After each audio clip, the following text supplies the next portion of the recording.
Hello and welcome back to our channel. Today, we bring you a news story that has caused a significant impact, the tragic outcome of the leader of the Wagner Group.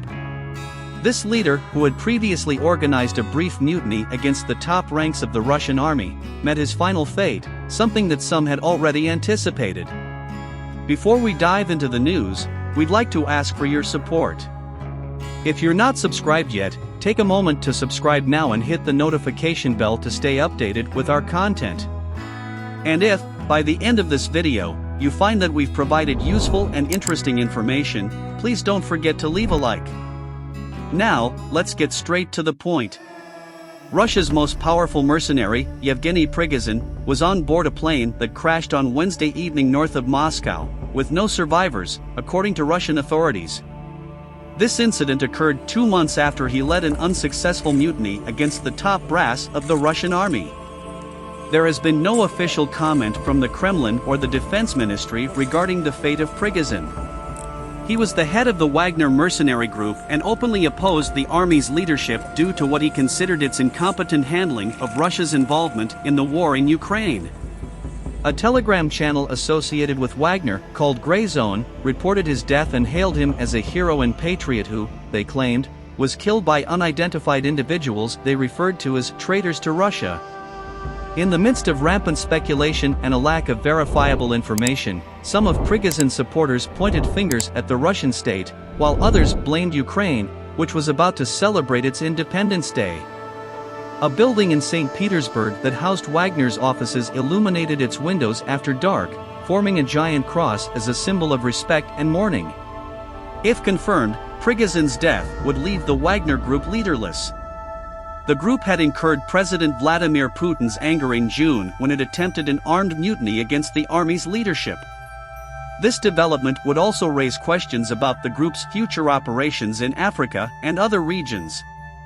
Regardless of the cause of the crash, Prigozhin's demise would remove a significant challenger to Putin's authority. He was the most prominent figure to challenge the Russian leader's power since Putin came to office in 1999.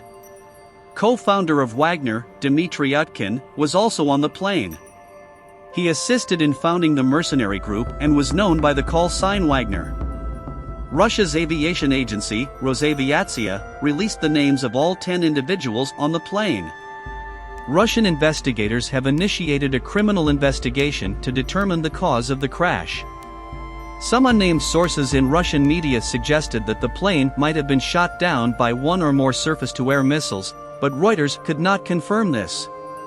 The aircraft, which was traveling from Moscow to St. Petersburg, crashed near the village of Kuzenkino in the Tver region, as reported by Russia's Emergency Situations Ministry. U.S. President Joe Biden commented, saying, "I don't know the details." However, it's not surprising. There's very little that happens in Russia without Putin's involvement. But I don't have enough information to provide an answer. Abbas Galyamov, a former speechwriter for Putin turned critic, who has been labeled a foreign agent by Russian authorities, suggested that Putin might be behind the crash to consolidate his authority. Bill Browder, a businessman experienced in Russia and a Kremlin critic, shared a similar viewpoint. He stated, "Putin never forgives and never forgets." With Prigozhin running around without consequences, Putin looked like a humiliated weakling. This event will strengthen his authority. Shortly after the plane's crash, a second private jet linked to Prigozhin, which appeared to be heading to St. Petersburg, turned back to Moscow, according to flight tracking data. Prigozhin, 62, led the mutiny against Russia's top army officials on June 23 to 24, an event that Putin said could have pushed Russia into civil war. During the revolt, Wagner fighters downed Russian attack helicopters, angering the military. For months, Prigozhin had criticized Russia's handling of the war in Ukraine. He attempted to topple Defense Minister Sergei Shoigu and Chief of the General Staff Valery Gerasimov. Many Russians wondered how he managed to criticize without facing consequences. The mutiny seemingly ended with a deal that saw Prigozhin relocate to neighboring Belarus. However, he appeared to move freely within Russia after the agreement, which reportedly guaranteed his safety. Prigozhin posted a video on Monday, suggesting it was taken in Africa, and attended a Russia-Africa summit in St. Petersburg in July.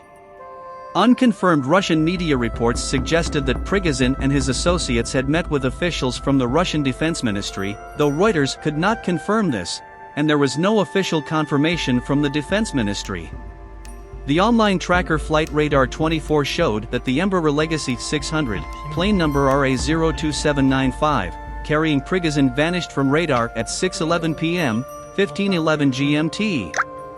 An unverified video circulating on social media depicted a plane resembling a private jet descending towards the ground. Another unverified clip displayed the still-burning wreckage of the plane on the ground, with at least one visible body.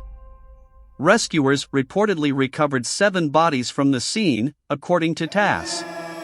The Embraer executive jet involved in the crash reportedly had only one recorded accident in over 20 years of service, which was attributed to crew errors rather than mechanical failure, as reported by the website International Aviation HQ. We've reached the end of this video, bringing you the details of the tragic outcome that involved the leader of the Wagner Group.